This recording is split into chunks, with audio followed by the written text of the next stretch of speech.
What's up, guys? It's me, the Atlebronia, FritzRolle732, and as always, how do you do? You doing good? Alright. Anyway, as for me, guys, it's not going to be alright with me because I am going to do a review on the latest Transformers movie, Transformers The Last Night. And of course, you guys may ask, hey, FritzRolle732, considering the fact that this is the fifth installment of the Transformers film series, would you say that this was a great fifth edition of it? And did it end it off being the best one out of the whole entire series? Well, I'm sorry to say, you guys, but the answer to that is obviously no. It was not the best one out of the whole entire series. In fact, it was actually one of the worst out of the whole entire series. Like, seriously, the absolute worst. Well, actually, I wouldn't say the absolute worst. It was better than Revenge of the Fallen. Even though it does have a lower score than Revenge of the Fallen on both IMDb and Rotten Tomatoes. In fact, not only does it have a lower score than Revenge of the Fallen, out of any other Transformers movie, it has a lower score on IMDb and Revenge of the Fallen. Like, seriously. Its score on IMDb is 5.3 out of 10. That's an F for the most part. And as for Rotten Tomatoes, 14%. Like, seriously, it is literally that bad. I'm just glad it has a higher score than the Emoji Movie, which I'm definitely going to do a revat later on. But I will say, on the most part, at least it was better than, Revenge of the Fallen, to me, in my opinion. Because there were more things that I like about this movie than I did about Revenge of the Fallen. And not only that, Revenge of the Fallen had so many WTF moments, it was not even, it was so crazy, you guys. But anyway, here are the things that I like and dislike about the film. What I like about the film is the fact that we got to see Josh Duhamel's character and John Turturro's character again. I thought those guys were awesome in the previous films, and so seeing them back again was really cool, especially Josh Duhamel. Even though starting from the beginning, in the middle, he was an antagonist, but then he came out as a hero, just like the last ones, and I just gotta say, it was really awesome. So it was really cool to see him back. I mean, what can I say? He was a badass character in those previous movies, and he is still a badass today. Yep, so credit to you, Josh Duhamel, for playing William Lennox. And also, another credit to Anthony Hopkins, because his character, Sir Edmund Burton, I have to say is definitely downright my favorite character in this movie. Because he was one of those he played one of those characters who knows everything. Like he played a character who knew the history of the Transformers on Earth, and it was just and the way he portrayed it was really spectacular. Like, I loved it. Like, he knew the hidden puzzles, and he had tricks up his sleeve. Like, he was downright the boss in that one. Like, I loved it. Like, I appraise his performance, and I like the character as well. Like, heck with the character, also the guy who portrayed it. I loved it. I just loved it. So bravo to you, and I tip my hat to you as well. And also, the voice acting was good with the Transformers.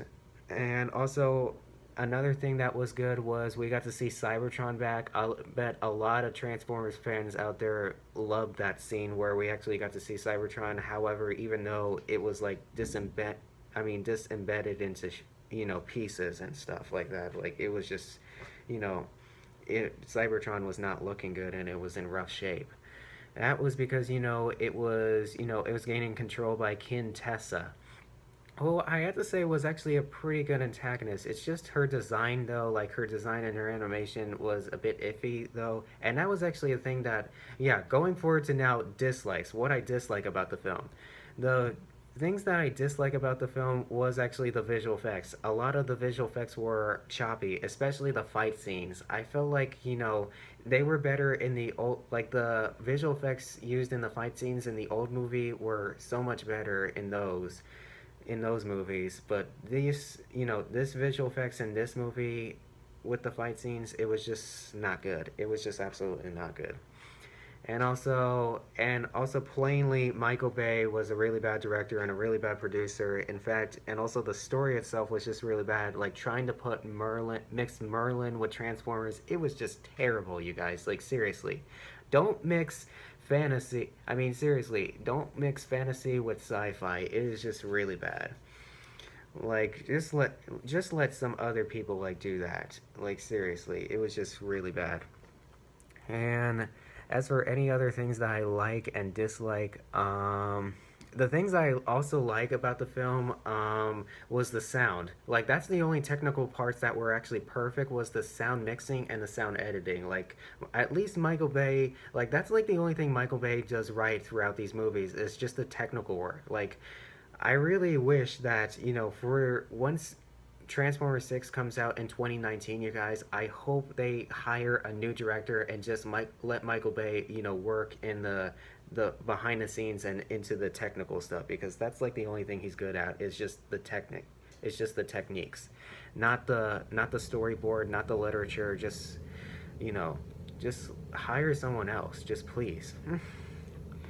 And as for any other things that I dislike, oh yeah, the cinematography was a bit off in a lot of scenes. Like the cinematography, like they were just changing like pictures, like it was just really crazy. They were even changing like camera views. Like sometimes it was stretched and sometimes it was like closing in. Like it was just really crazy. Like seriously, it's not like a freaking western showdown or something. Just leave it at one picture. God damn it.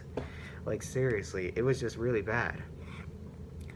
But oh well. As for everything else, I mean, it's all fine and stuff. And if I would have to give a rating, I would give this one a 6 out of 10. I mean, it was alright. I mean, it was better than Revenge of the Fallen, which, by the way, I gave that one a 5 out of 10. And as for actual score, you know what? I wouldn't give a 5 out of 10 on Revenge of the Fallen as my actual score. I would give that one actually a 4.5. As for this one, last night, I would give both a 6 out of 10 on IMDb and actual score. So it was meh, but hey. So yeah.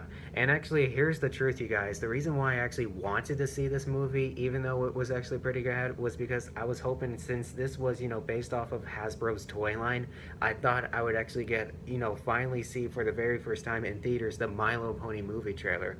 But guess what? That did not happen. Now did it? Oh man. And I should have known because it was a PG-13 movie. Oh man. And also I didn't even see it when I was watching Cars 3, so that was also another thing why I wanted to see this one. Because, I didn't see the trailer when I was watching Cars 3, so yeah. But anyway, so yeah, 6 out of 10. And as for our final statements, I would have to say Michael Bay, next time, stay behind the scenes and do the technical work and just let anybody else do the other work. Like, let anybody else be the boss. Like, let someone else step up to the plate. I mean, look what happened to Wonder Woman.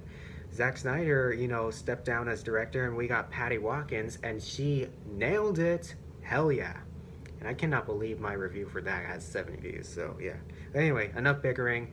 Let's end it off right here. So, with that being said, I hope you guys enjoyed this review. Thumbs up if you like it, thumbs down if you dislike it, which I'm guessing you guys are gonna dislike it because I said that. But anyway, also, if you guys want to check out my channel, click up here, and if you guys want to check out all my movie reviews, click down here, and of course, click on the bell and all as well. And with that being said, I tip my hat to you guys for a good show. Also follow me on Instagram at FritzRolle732, and as always, I'll see you guys later in the future. See ya!